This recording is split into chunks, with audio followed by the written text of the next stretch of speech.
Bonjour à tous et bienvenue ce matin sur Europe 1 jusqu'à 9h25 et sur CNews. Ce n'est pas un détail pour la raison que les détails n'existent pas. Le théâtre des marionnettes installé au Champ de Mars depuis 1902 sera fermé à partir du 1er mars parce que les compétitions d'arts martiaux des Jeux Olympiques sont programmées à partir du 27 juillet, soit 5 mois plus tard. Le Petit Castelet, c'est le nom de ce théâtre, joue depuis plus de 100 ans, les mercredis, samedis, dimanches et durant les vacances scolaires. Chaque année, il accueille 17 000 enfants, parents, grands-parents. Je le sais, mes enfants y sont allés. Quel mépris, quelle honte, quel scandale, quelle brutalité que cette mairie de Paris qui oublie les hommes et les femmes, qui donne des leçons de morale, mais qui crache sur les bouquinistes hier, sur un marionnettiste aujourd'hui. Toutes choses égales par ailleurs, voyez-vous, je préfère les guignols du Champ de Mars à ceux qui résident à l'hôtel de ville. Il est 9h. Excellent. Chana Lousteau. 9h, 9h30, l'heure des pros. Salut à Charlotte Dornelas, Joseph Massescaron, Georges Fenech, Philippe Guibert, Gauthier Lebret. On parlera évidemment de ce théâtre tout à l'heure, parce qu'il reviendra avec nous, monsieur Sommer. Moi, je suis scandalisé. Scandalisé des petits hommes gris qui arrivent comme ça, qui se fichent des gens, les gens n'existent pas, les bouquinistes n'existent pas. Tout ça parce qu'il y a une compétition de taekwondo. De taekwondo le 12 août. Oui. Non mais alors franchement, que le karaté où on excellait non mais écoute, dans les Jeux Olympiques. Enfin bon, qui a lieu, qui est à 50 mètres en plus. On peut pas laisser ce petit théâtre de marionnettes. Il y en a ras-le-bol de cette administration, de ces gens qui font n'importe quoi, qui piétinent les uns et les autres. Pareil pour les bouquinistes. Franchement, bon, on en parlera tout à l'heure. c'est l'âme de Paris. Mais comment? C'est l'âme de Paris qu'on fait. Oui, c'est l'âme de Paris. C'est quand même un petit théâtre lyonnais, hein, je rappelle. Hein. Oui, bah, bien sûr. Et à Lyon. Oui, hein. oui, Niafron et Guignol. D'accord. Oui. Bonjour, Et c'est l'âme de Paris aussi. J'adore ça, mais je le connais, ce petit théâtre. Donc j'y suis On allé. a tous emmené nos enfants là. Vous vous souvenez de Gringoire? On a tous vu la grande bataille. Est-ce que vous vous souvenez de Gringoire? Le journal. Le journal On se souvient de Gringoire. Raphaël Diaz parlant de Le Gringoire. journal de Gringoire qui mettait des caricatures à la une, etc. Je trouve que il y a des passerelles entre Libération et Gringoire. Carrément. Oui, ça va leur faire plaisir. sur les unes de... Vous avez vu la une de Rachida Dati vendredi matin?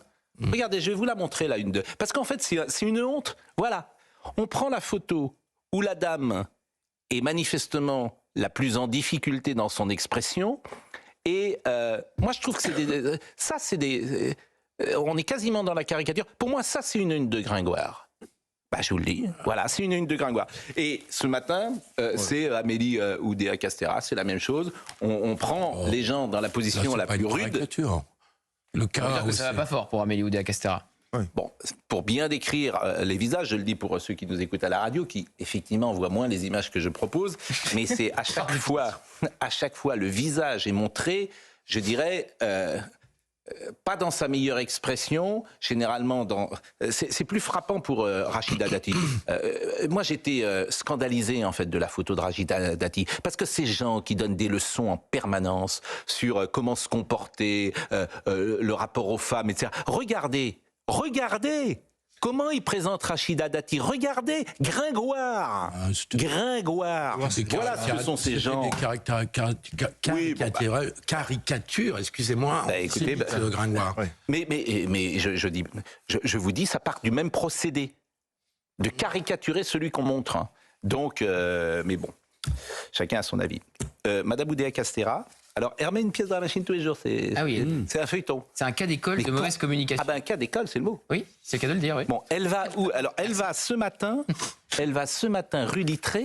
À l'école. Mais qu'est-ce qu'elle va faire là-bas? Elle va à Canossa. Elle va faire pénitence. Mais elle a tort. Vraisemblablement s'excuser de ce qu'elle a dit. Mais qui s'excuse s'accuse. Bah oui. Mais bon, elle a tout essayé. Elle n'arrive pas à mettre fin à la polémique. Elle essaye autre chose. Je crains pour elle qu'elle la relance. Mais il n'y a qu'une chose à faire. Se taire. Tu te tais. Oui, se taire. C'est tellement évident. Ah oui? Et pourquoi elle ne le fait pas, vous qui êtes en communication de crise? Spécialiste. C'est justement ce que font l'erreur à ne pas faire, c'est à mettre une pièce dans la machine, et c'est ce qu'elle fait. Moi, j'ai suivi ça de loin. Et puisque Montin le montre, mais ce qui me frappe, c'est que c'est quelque chose qui m'est très très cher, l'enseignement libre. J'étais aux côtés de Jacques Barrot lors des grandes manifestations contre la loi Savary. J'étais son attaché parlementaire. Donc j'ai organisé les grands rendez-vous de Versailles, un certain nombre 84. 84. 2 millions de gens dans la rue. 2 millions de gens dans la rue. C'est La plus grande manifestation en France. Voilà. Le 4 décembre. Absolument. La seule fois où j'ai manifesté de ma vie. Ouais. Le chanoine Guy Et donc, chanoine Guy Berthaud et Nicole Fontaine. Tous, j'ai déconnu tous. Et franchement, je trouve qu'elle a porté un coup à l'école privée. Terrible. Terrible. Parce qu'ensuite, après, évidemment, il y a d'autres personnes qui disent « oui, mais on s'attaque à l'école privée, etc. » Bien sûr, évidemment qu'il y a des gens qui en profitent pour s'attaquer à l'école privée. Moi, je préfère dire à l'école libre, pardon, je le redis encore. Mais, simplement, le coup qu'elle porte est terrible. Parce que l'école privée, dans sa grande majorité, 80%, qui est l'enseignement catholique, les efforts qui, depuis des décennies, qui ont été déployés pour empêcher le déclassement des classes moyennes, est quelque chose qui est admirable en France, admirable. Et ce faisant, ces propos dénigrent tout le travail fait par l'enseignement catholique en France. Et je ne parle pas de toutes les associations, il y en a une qui est née récemment notamment, qui s'appelle Excellence Ruralité, peut-être vous en avez entendu parler, que tu connais peut-être, qui travaille pour toutes les zones de la France périphérique qui malheureusement sont mal dotées du point de vue On va éducatif. écouter le Donc, sujet. ce qu'elle a fait, aussi bien pour l'école privée que pour l'enseignement, pour l'éducation nationale. Là, vous avez perdu le rythme pendant les vacances. Là, vous savez que c'est. Je suis d'accord avec vous, mais bon, on va voir le sujet que je vous proposais. On va écouter Madame Oudéa Castéra. Mais là où vous avez raison, c'est qu'elle a rallumé la guerre scolaire. Et que M. Plenel, évidemment, qui n'a de cesse de vouloir attaquer la France, sa tradition, le catholicisme, la chrétienté, etc., s'est jeté de lui avec ses amis de Libération et toute la gauche bien pensante. Vous avez raison. C'est une de ses erreurs. Elle rallume la guerre scolaire. Parce que là, les attaques contre l'école libre, la manière dont est présenté Stanislas, c'est scandaleuse. Enfin, d'expliquer que Stanislas est un lycée homophobe... c'est invraisemblable. Bon, c'est invraisemblable. Un rapport d'inspection, paraît-il. Mais j'en sais rien, parce qu'il y a écoutez, franchement, faut être sérieux. Vraiment, faut être sérieux. Donc, vous savez très bien, ne soyez pas naïfs. En revanche, on va voir. Écoutez, Madame Oudéa Castéra, qui vraiment, alors, elle coche toutes les cases. Hein. Alors, en même temps, j'ai envie de la défendre parce qu'elle est attaquée par des gens qui effectivement l'attaquent pour d'autres raisons que. Ce qu'elle a dit, mais comme elle a dit une bêtise et qu'elle a effectivement... Plus qu'une bêtise, un mensonge. Oui, un mensonge. En plus, un mensonge. Vous avez raison. Ouais. Vous avez raison. Elle a dit un mensonge. Elle a joué la carte de la sincérité alors qu'elle était insincère. C'est elle qui attaque. Voyons le sujet de Mathieu Devez. Vous avez raison. Accusée d'avoir menti sur la scolarisation de ses enfants, Amélie Oudéa Castéra demande la fin des attaques personnelles. Je pense qu'il faut clore ce chapitre-là des attaques personnelles et de la vie personnelle. Jamais mon mari et moi n'avons priorisé autre chose que le bien-être de notre enfant. Moi, je crois en l'école de la République. Je crois en l'école publique. Je crois qu'il faut tous que nous ayons beaucoup d'ambition pour elle. À l'origine de la polémique, les explications de la ministre de l'Éducation sur la scolarisation de l'un de ses enfants dans un établissement privé parisien. Vincent qui a commencé, comme sa maman, à l'école publique, à l'école littrée. Et puis la frustration de ses parents, mon mari et moi, qui avons vu des paquets d'heures qui n'étaient pas sérieusement remplacés.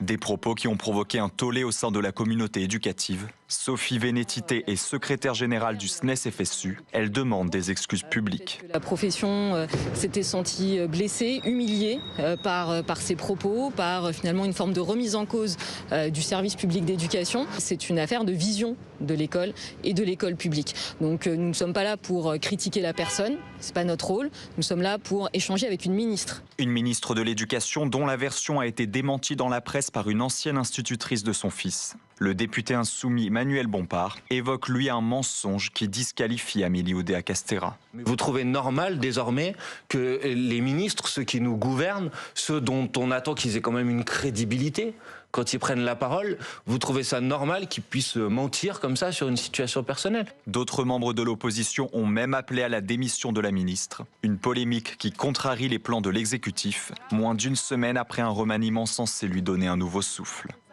Oui, mais Gabriel Attal, franchement, il manque d'autorité. Je ne comprends pas qu'il ne prenne pas son téléphone, qu'il dit « Mais tu arrêtes. Mais oui.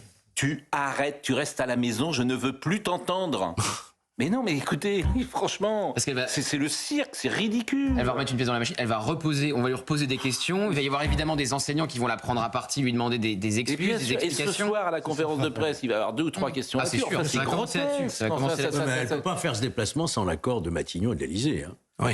Et ben donc ils sont responsables. Ils sont responsables. Ouais, vous avez raison. Mais si c'est le cas, ils sont responsables. Écoutons Marion Maréchal, elle était ce matin sur CNews avec Sonia Mabrouk.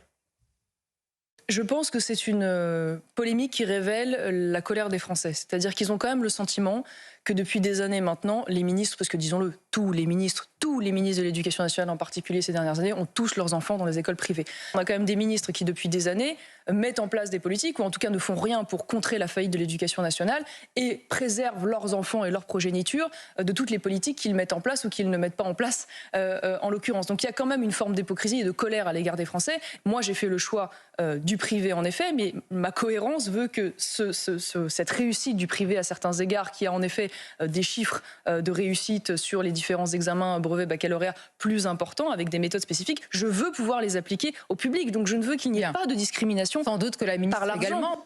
Charlotte, elle a raison. Mais évidemment que c'est ça le vrai sujet. C'est-à-dire qu'en effet, le côté je joue la sincérité, on découvre que la sincérité n'en est pas. Déjà, c'est très énervant, même personnellement, quand on découvre qu'on s'est fait avoir alors qu'elle avait l'air sincère et que très naturellement, moi j'étais la première à dire bon, ce qu'elle dit est vrai.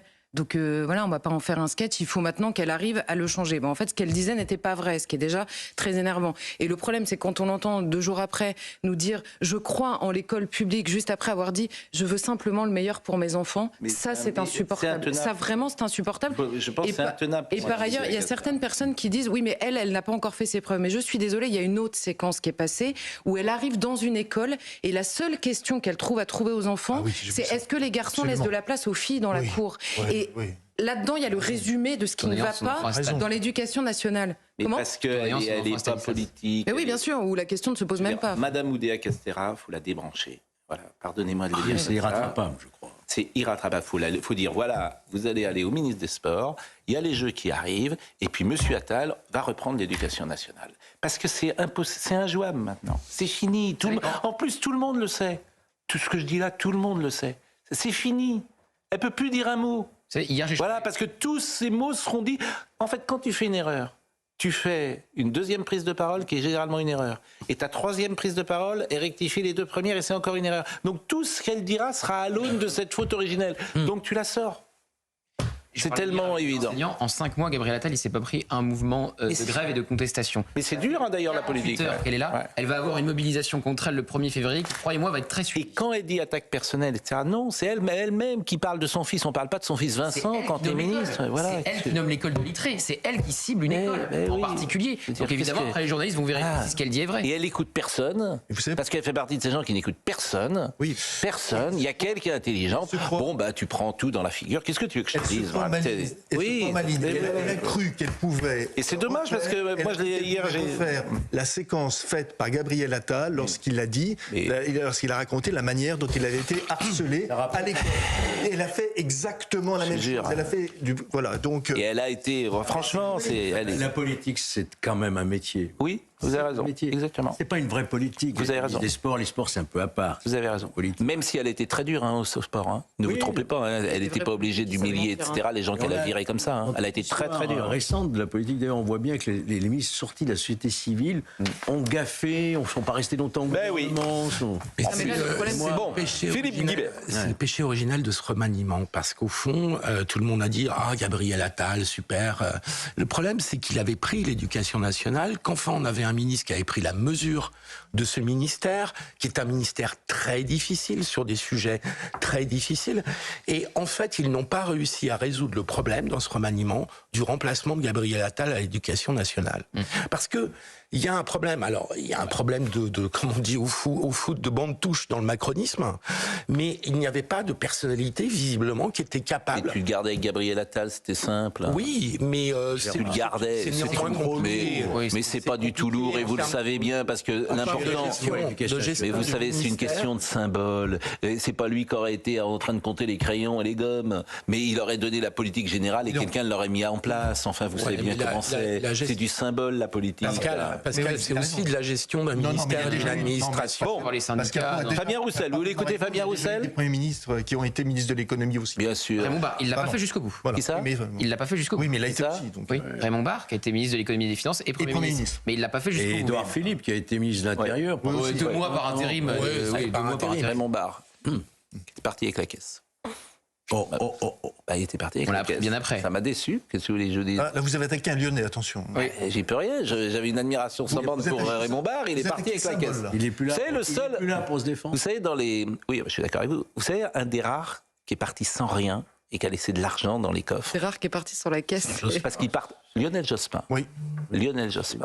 Parce que quand tu partais Premier ministre, tu avais des fonds spéciaux. C'est lui qui avait mis fin aux fonds spéciaux. Le seul, quand le Premier ministre est arrivé, il a ouvert le coffre, à l'époque il y avait des fonds spéciaux, qui a laissé tout l'argent, parce qu'à l'époque tu payais tout le monde, c'est Lionel Jospin. Oui, sans doute. Et vous savez pourquoi? Bah parce qu'il est honnête. Oui. C'est bizarre, je sais que ça vous étonne dans ce monde politique, mais bon, il est honnête. Je travaillais avec Jospin, donc je suis vraiment étonné. Il est honnête. Bien qu'il est honnête. La réalité des fonds secrets, c'est que ça vous servait à financer vos campagnes électorales après. Oui, enfin ça c'est ce qu'on dit. Non, c'est pas ce qu'on dit, c'est la réalité. Mais écoutez, vous êtes sérieux? Vous voulez qu'on dise les choses? Je suis sérieux. Vous voulez qu'on dise les appartements que certains se sont achetés avec les fonds secrets? Ça vous intéresse qu'on en parle? Évidemment qu'il y a des gens qui ont tiré des bénéfices. Et on cite pas de nom, hein. Mais je vous dis que l'argent des fonds secrets servait aussi à financer les campagnes électorales. Oui. Elles ont bon dos, les campagnes électorales. Enfin, bon. Avançons en revanche avec Fabien Roussel, qui a parlé sur RTL. Ça rime. D'abord, c'est elle qui l'a ouvert le dossier, hein. C'est pas nous. Hein. Enfin, c'est quand même. Mais qu'est-ce qui vous pose problème? Non mais. faut pas pousser le bouchon non, mais quand même. On passe à autre chose. C'est quand même elle qui a dit. C'est quand même elle qui a raconté des carabistouilles, qui a menti en disant j'ai mis mes enfants dans le privé parce qu'il y avait trop de profs absents. Déjà, elle est ministre. Elle est ministre, hein, pas que de maintenant. Hein, elle dit ça devant l'ancien ministre. Qu'est-ce qui vous pose problème? Qu'elle ait choisi le privé ou pas? En fait, ils ont rien fait pour les profs absents. Ce qui vous pose problème, c'est quoi? Qu'elle ait choisi le privé? Ou son explication? C'est qu'elle a menti.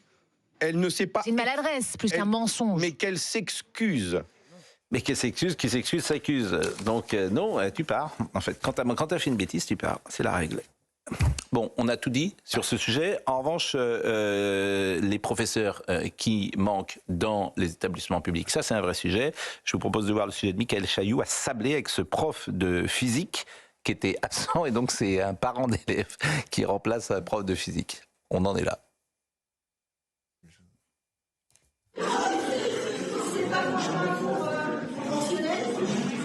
La scène se passe vendredi dernier dans une salle communale qui jouxte le collège Reverdy de Sablé-sur-Sarthe. Le cours n'est pas conventionnel et pour cause, face à 40 adolescents, c'est une maman d'élèves qui parle atomes et distillation. C'était sérieux quand même parce qu'on a abordé quelques notions. Après, effectivement, on a expliqué aux élèves que c'était un coup de com' et qu'ils avaient l'autorisation de diffuser sur leur réseau et de faire un maximum de bruit pour avoir un prof. Depuis la rentrée de septembre, le poste de prof de physique-chimie n'est pas pourvu dans ce collège. 120 élèves de 4e et 3e n'ont plus cours dans cette discipline alors que le brevet approche. On en arrive à des extrémités où on est obligé de faire cours, nous parents, au collège, mais on fait également cours à la maison. On est obligé de leur donner les notions de physique-chimie grâce aux annales que l'on achète. On nous a promis que chaque élève aurait un professeur face à lui. Aujourd'hui, ça n'est pas le cas. Une promesse faite par Gabriel Attal, alors ministre de l'Éducation, devenu chef du gouvernement. Si rien ne bouge, les parents du collège Reverdy invitent les élèves pour un nouveau cours de physique-chimie vendredi prochain. Bon, voilà ce qu'on pouvait dire sur ce sujet de l'éducation nationale.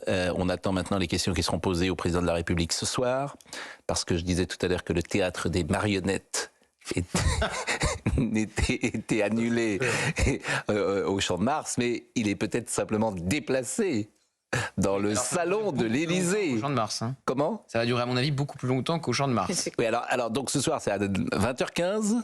20h15. Alors, donc pour la première fois, le président de la République sera en direct dans l'heure des pros. Et on leur remercie de cette attention délicate. Vous faites un gros coup là, parce que... Bonjour Monsieur le Président, merci d'être sur CNews et à l'heure des pros. Et donc c'est ça son grand rendez-vous avec la nation. Alors vous savez, au début... C'était ça son grand rendez-vous avec la nation ? Ça en fait partie. Il paraît qu'il y a autre chose dans le grand rendez-vous avec la nation. Mais quand il dit grand rendez-vous avec la nation, il sait pas en fait très bien ce qu'il y a derrière, c'est ce qu'on a compris. Ah écoutez, non, franchement, là il y a eu quand même... il a renversé la table avec Dati, avec Attal, ça faut lui... La table est renversée, tout est par terre, on change de cap. Convenez quand même, excusez-moi, Rachida Dati, dans l'état dans lequel ça a mis Georges Fenech qui dort plus depuis 4 jours. C'est un bon coup pour... C'est un bon coup pour énerver. La page, moi. Mais enfin, Pascal, Rachida Dati, elle est en charge elle est en charge de la culture. Ça change quoi très concrètement ? C'est un coup politique pour se venger des LR après la motion de rejet et après la droitisation du texte sur les. Racontez-nous ce soir. Ça ne change rien concrètement. Racontez-nous ce soir. Ce soir, écoutez, il va parler longtemps. Alors, vous y serez ? 2 heures. Vous y serez ? On annonce 2 heures. Écoutez, je suis en matinale le lendemain, vu que ça va durer à mon avis 4 heures. Non, ça va pas durer 4 heures. Non, mais attendez, vous êtes sérieux ? Le petit scarabée, vous me parlez de votre matinale, mais vous êtes comme Amélie Oudéa-Castéra, vous parlez de vous. Je vous parle de la France, je parle du président de la République qui ce soir est en conférence de presse et vous me dites que vous voulez dormir. Donc, qu'est-ce que vous voulez que je vous dise ? Non, moi j'attends une question du petit scarabée. C'est pas beau.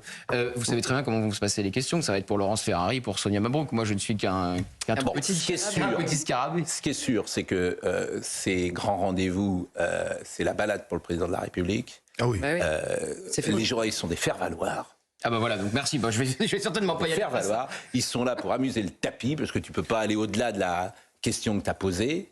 Donc c'est franchement, le président a tout l'espace. Dans un entretien en tête-à-tête, ça serait pas la même chose. S'il venait un matin ou un soir à l'heure des pros, ça serait pas la même chose. Mais là, effectivement, c'est un genre dans lequel il excelle. Et vous trouvez vraiment qu'il a renversé la table après le remaniement ? Non, il n'a pas renversé la table, mais il a quand même, c'est une initiative, il a créé la surprise, convenons-en. Il a créé la surprise. Enfin, c'est un gouvernement de droite. Ah bon ?